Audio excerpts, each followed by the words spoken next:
Okay, Busby and I, when we were on the path over there, had a pair of deer run across, and of course I did not have my camera ready. We came around this corner. Now Busby is acting like he sees something over here and he's a little scared. Of course, I'm wondering if there's a Bigfoot in there that was hunting those deer. So I have my camera on, just in case we have an encounter. What did you see, Busby? What do you think's in there? I don't see anything.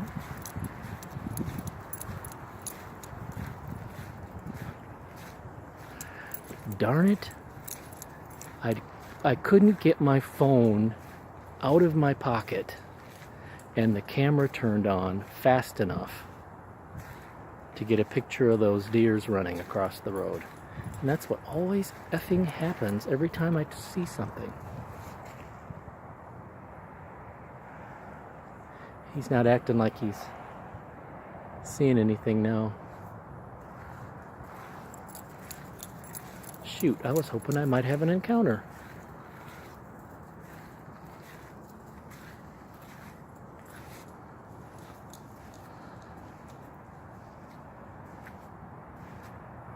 I don't see anything.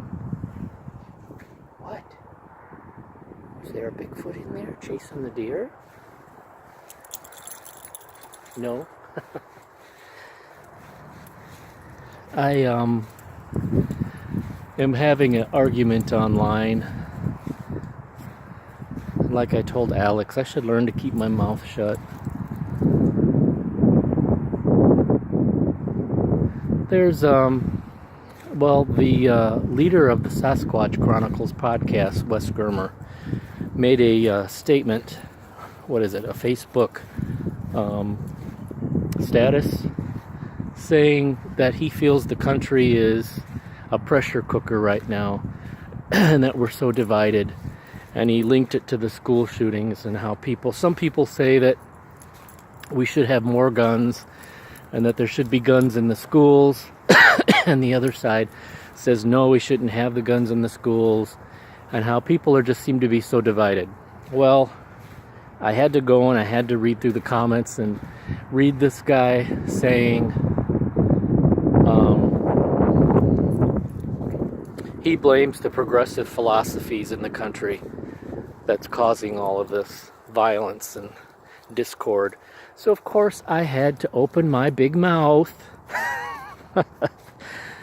and say, but it's always the conservatives, the defenders of the Second Amendment and the religious right, who are the shooters and who are the bombers and who are the bashers and the bullies and the people going up bashing gay people and bombing abortion clinics and the school shooters, and the people with the guns are the conservatives, the Second Amendment thumpers that don't want to lose their guns. The progressives are the people that don't like violence, that don't want more guns, that want stricter gun laws.